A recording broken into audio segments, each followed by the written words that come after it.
Module 28, Likelihood and Bayes Theorem, Section 1, Likelihood. So what is likelihood? Given contrasting explanation of the data, which explanation is more likely? For example, a plane crashed. There are several explanations why the plane has crashed.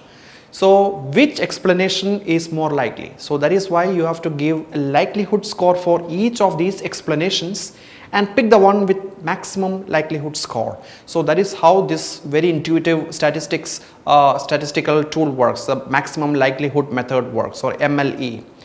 So we can calculate the likelihood score for each of the explanations and choose the one with maximum likelihood score. So any of these for the data, any kind of explanation you can use it for any kind of the data. For example, you have a cancer, so what caused the cancer? So each of these possible explanations you can put a likelihood score and then pick the one with the maximum likelihood score. So that is what this maximum likelihood is all about. So likelihood means the probability of data given the model. That means the probability of observed data or the outcome given, that means under the model or hypothesis or explanation that we are considering. So the model can also means hypothesis, also means explanation, so all these are same term. So the data also means outcome. So basically the likelihood is all about the probability of the data given a particular model. So that is why data D to the pipe symbol M, so dm. So basically likelihood is about the probability of the data. So an easy way to remember it is that likelihood, it is the end letter is D, so that is why it is probability of the data. So that way you can remember it, there won't be any confusion for that, it's just handy mnemonic. So probability of data given the model. One example is that suppose a sack has 50% fair and 50% biased coin. See, it's just the normal coin is what you call the fair coin. So the fair coin has got a 50-50 chance for getting a head or the tail, right? So you can simply have a coin, if you toss it for like 100 times, 50 times on average you're going to get head and 50 times you're going to get a tail, right, on average. So that means the slight deviations are fine. But there is some other kind of coin that is called biased coin. So biased coin is made by combining low dense material on one side and high dense material on another side. So usually it falls down on high side material. So whatever is in low side material, had it been etched the head, then likelihood for the head is much higher, probability of getting a head is much higher. So in this case, probability of falling on the head is 0.75, that means 75% chance of this biased coin to fall on the head, so that is the biased coin means here. So let us consider one sack that contains 50% fair and 50% biased coin. So that means, let us say if the sack contains 1000 coins, out of which 500 are normal fair coins, while another 500 are biased coin that you won't get in the market, the biased kind of coins. So if we take just one coin from this sack, so see, there is a probability of getting that coin could be either fair or biased. We simply pick up one coin at random from this sack of 1000 coins and then we do the coin toss experiment, and we do this experiment 10 times in a row. So the first one, it was head, and let us toss once again, and it is once again it is head. So we are getting the result is 10 times head all the way to the 10. So all the 10 times you are getting head. So just by inspecting this result or the data or the outcome, it's pretty sure that the coin should be biased coin. The normal coin, it's very unlikely to get 10 times at 100% chance for getting a head. So definitely it is kind of a biased one. But let us calculate the likelihood of this score for that. So the question here is that, is the coin fair or biased? So let us calculate this on the board.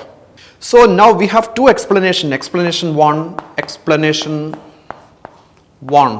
is that the coin is fair, right? So that is our first explanation. The fair means 50-50 chance for head and tail. That is what the fair coin, the normal ordinary coin is, the coin is fair. So in this case, what is the likelihood of the first explanation? So likelihood is equal to first the result what we got is H, H, H, H, H, then H, H, H, H, H. So out of 10 trials, 10 times you are getting head. So coin is fair explanation. If this is the case, then how will you get it? So the first is 0.5. To get the first head out of the coin toss is 1 divided by 2, that is equal to 0.5, multiplied with second time is also head, 1 divided by 2. So this is multiplication because first is head and second is head. It's not first is head or second is head. So it is always multiplication. So you multiply all the way to the 10th one. So it is basically it's basically 0.5 to the power 10.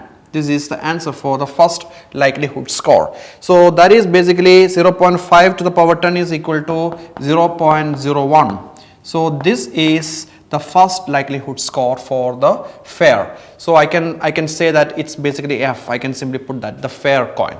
Now the second explanation is that the it is basically likelihood for the second explanation, that is basically biased coin is equal to, so what is that, the probability to get the bias. So it's no more 50-50, it's basically the coin is biased. It is basically 75 25.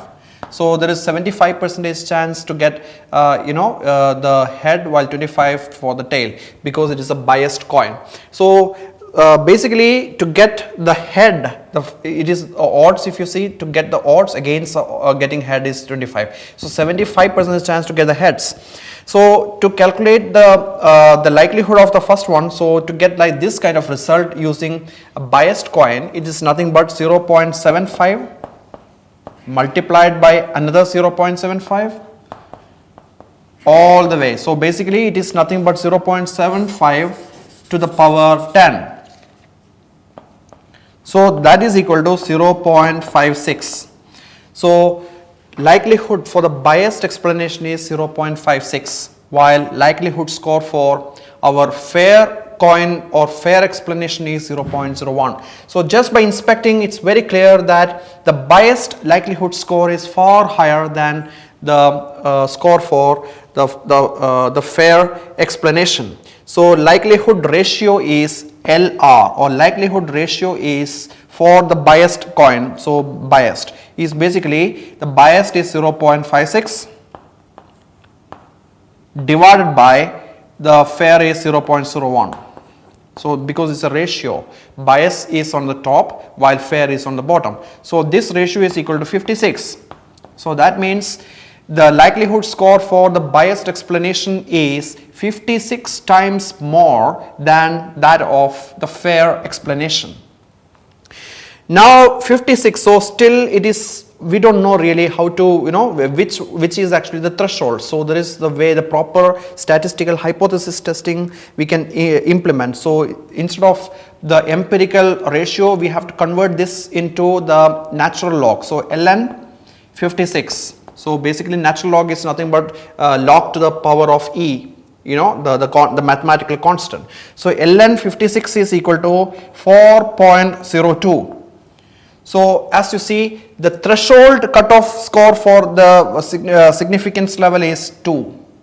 This is a threshold. So first all we have to see is the ln likelihood ratio is more than 2 or less than 2. It's like 0.05 in the case of p-value. Here 2 is a threshold score. This is more than 2, much more than 2. So the result is significant. So this is how we can actually do this likelihood ratio testing. So let us actually write down only these two values. So likelihood for the first explanation is, or likelihood for fair is 0.01. So likelihood for biased is 0.56, because we are going to use these values later. So likelihood is very important for a number of science, science field. For example, what caused the cancer in the person X? So a person having a cancer, a particular lung cancer, for example. So are these the reason is biological factors, for example, age, gender, inherited genetic defects, or the skin type. Or it could be environmental exposure, for example, to the radon or UV radiation, or the fine particulate matter, or frequency of air travel, again that is exposed to the radiations, right? The third one could be occupational risk factor, including carcinogens such as chemicals, radioactive materials, asbestos, and even other thing should be the fourth one. Explanation could be the lifestyle factors, like does the person smokes the cigarette, or is he actually eating healthy, nutritious food, all these things. So each of these explanation we can put likelihood score, and then we can calculate the maximum likelihood. So ML method is extremely useful in sciences. So maximum likelihood method of phylogenetic reconstruction method use this concept to predict the most optimal tree, the tree with maximum likelihood out of millions of probabilities. So the tree which is minimum distance is what we use that in the parsimony, the least number of steps to solve. But in the case of maximum likelihood, it is the tree which is highly likely, so the likelihood score is the higher. So maximum likelihood is a very common method for phylogenetic reconstruction. So phylogeny is all about reconstruction of the evolutionary legacy of of a given number of species. For example, the tree of life is an example of the phylogeny. So we use this method in phylogenetic reconstruction. So maximum likelihood based selection of the best fitting model of nucleotide substitution does hierarchical likelihood ratio test. For example, pairwise HLRT for all the models. So HLRT test is hierarchical likelihood ratio test. So in phylogenetic reconstruction too, there are several models of molecular evolution. For example, Kibura 2 parameter, Tamura NAPE, or generalized time reversible. These are different models. Models are nothing but mathematical equations. So which model fits our data best? So amongst so many different models, which model to choose for our data, for which we have to do this maximum likelihood estimation. So that is very commonly used in phylogeny. Maximum likelihood estimation is a very important estimation used across the statistics. It can be defined as a method for estimating population parameters, for example, mean and variance for normal, lambda for Poisson, etc. from sample data such that the probability or likelihood of obtaining the observed data is maximized. ML is quite often used in regression, that we have seen that in module number 23 for the simple linear regression. This is basically, it works through maximum likelihood estimation method. So in summary, likelihood means that the probability of data given the model, probability of observed data or the outcome under the model or the hypothesis or the explanation that we are considering. Likelihood enables us to choose the best explanation for the observed data from a set of contrasting explanations. Maximum likelihood method in phylogenetics is based on this principle. Thank you for watching.